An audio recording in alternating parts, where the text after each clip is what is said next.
Khyber Pakhtunkhwa police की report में इंकशाफ हुआ है कि चीनी इंजीनियर्स को फराहम की गई गाड़ी ना बुलेट प्रूफ थी ना ही बम प्रूफ। खैबर पख्तूनख्वा पुलिस की ये रिपोर्ट विफाक को इरसाल कर दी गई है, जिसमें कहा गया है कि खुदकुश धमाके से चीनी इंजीनियर्स की बस तबाह हुई और फिर खाई में जा गिरी। वज़ीर आज़म गफलत बरतने पर पहले ही 5 आला अफसरान के खिलाफ कार्रवाई का हुक्म दे चुके हैं। इन 5 अफसरान में director security Dasu project, commandant security Khyber Pakhtunkhwa, RPO Hazara, DPO upper Kohistan और DPO लोअर कोहिस्तान शामिल हैं।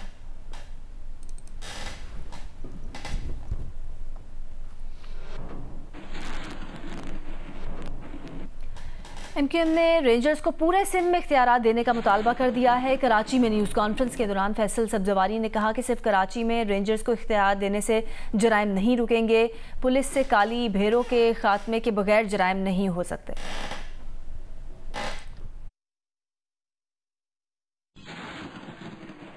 अरबों रुपए का मोबाइल फोन हर साल छीना जाता है कराची शहर में।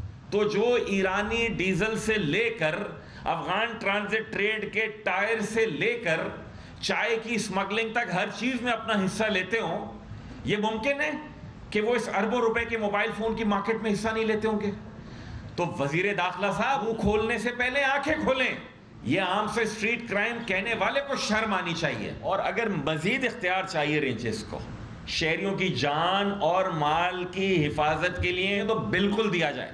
कौन है जो आखिरी दिन तक कहता है मैं साइन नहीं करूंगा, और फिर कुछ लोग कुछ दो की बुनियाद पर अल्लाह ही जाने क्या होता है कि आखिरी दिन 3 महीने का इख्तियार दे दिया जाता है। कराची से बाहर इख्तियार नहीं देंगे, जो ही गडाफ से निकले इख्तियार नहीं देंगे, तो फिर क्यों ये चोर बाजारी नहीं रोकेगी। कराची में खैबर पख्तूनख्वा पुलिस के हाजिर सर्विस एहलकार को असला स्मगलिंग के इल्ज़ाम में गिरफ्तार किया गया है। इसकी तफसील जानते हैं अफजल नदीम डोगर से। अफजल नदीम डोगर, क्या मामला है ये मुल्ज़म ज़हीरुद्दीन है जो कि खैबर पख्तूनख्वा पुलिस में कांस्टेबल है। ये कराची में CTD पुलिस ने इसको कश्मीर रोड से जो है वो KMC स्पोर्ट्स कॉम्प्लेक्स के करीब से गिरफ्तार किया है। स्कूल बैग था इसके पास जो कि मशकूक था, जिसमें छोटे हथियार थे 6 से 7 जो बरामद हुए। तो मुल्ज़म ने दौरान तफ्तीश जो इंकशाफ किया है कि ये वहाँ पर मुंशी एक दानियाल है KPK में बस अड्डे का, उसके लिए काम करता है और कराची असला जो है वो बतौर पुलिस एहलकार ये शो करके यहाँ लाता है। कदीर, सद्दाम और नदीम एंड सन्स वगैरह इनके जो है वो मरकजी कारिंदे हैं और काफी अरसे से काम कर रहा है पुलिस। इसके गिरोह के जो है पुलिस का कहना है कि पहले भी कई लोग जो है वो गिरफ्तार हो चुके हैं। बहुत शुक्रिया आपका अफजल नदीम डोगर, आपने अपडेट किया।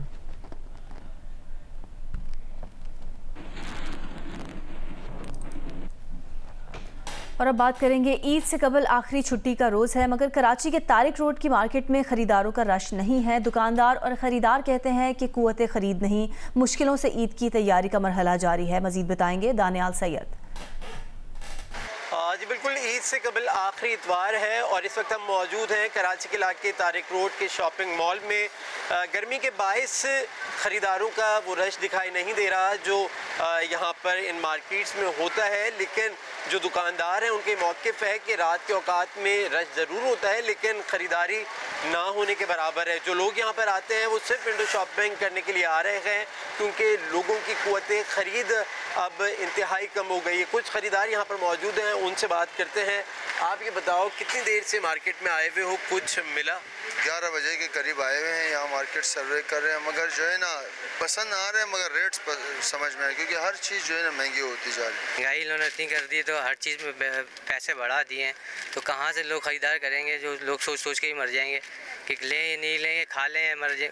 महंगाई इतनी है, खुर्दो नोश के अपने घर का पूरा करेंगे या इन चीज़ों को देखेंगे? बिल्कुल, ये ख़रीदारों की बात सुनी। इनका कहना है कि जो चीज़ पसंद आती है उसकी कीमत ज़्यादा है। कोशिश की जा रही है ख़रीदारों की जानिब से कि जो कीमत वो घर से एक तयन करके निकले हैं कि इतनी कीमत में अपने ईद का लिबास लेना है वो उस कीमत में मिल जाए।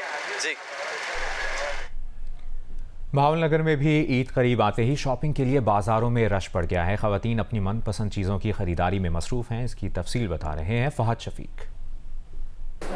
जी बिल्कुल, बहावलनगर में भी ईद की शॉपिंग के लिए रश बढ़ गया है। ख़ास तौर पर जो ख़वातीन के स्टॉल्स हैं वहाँ पर ख़वातीन की बड़ी तादाद नज़र आ रही है। यहाँ पर मेहंदी के स्टॉल्स हैं, चूड़ियों के स्टॉल्स हैं, दुपट्टे पिको करवा रहे हैं, तो कोई यहाँ पर आर्टिफिशियल ज्वेलरी ख़रीद रहा है, कोई कॉस्मेटिक्स ख़रीदता हुआ नज़र आ रहा है। मेरा कैमरामैन अगर आपको दिखा सके तो इस वक्त भी यहाँ पर चूड़ियाँ खरीदती ख़वातीन नज़र आ रही हैं और ख़वातीन ख़ास तौर पर जो चूड़ियों की दुकान है वहाँ पर इनका बहुत ज़्यादा रश नज़र आ रहा है।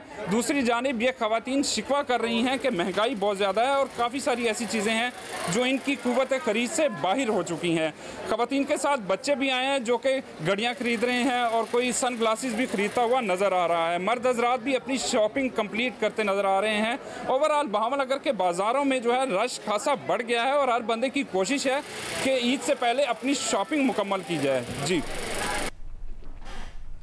पाकिस्तान की लार्ज स्केल मैन्युफैक्चरिंग सनतों की पैदावार में बतदरीज इजाफा देखने में आ रहा है और लार्ज स्केल मैन्युफैक्चरिंग 21 माह की बुलंद तरीन सतह पर पहुंच गई है। पाकिस्तान की लार्ज स्केल मैन्युफैक्चरिंग सनतों में ज़राअत, पेट्रोलियम मसनूआत, टेक्सटाइल, फार्मास्यूटिकल और दीगर अहम शोबे शामिल हैं। जनवरी 2024 में लार्ज स्केल मैन्युफैक्चरिंग इंडेक्स की शरह 132.43% रही, जो कि गुज़िश्ता साल दिसंबर में 132.39 थी। हुकूमत के बरवक्त इक़दाम की वजह से सनतों में ज़राअत और टेक्सटाइल के शोबों में इस साल बम्पर फसलें हासिल होने का इम्कान है। निजी शोबे के लिए कर्ज की आसान दस्तयाबी की बदौलत सनती शोबों और मजमूई माशी तरक्की में मुस्बत इशारे मिले हैं।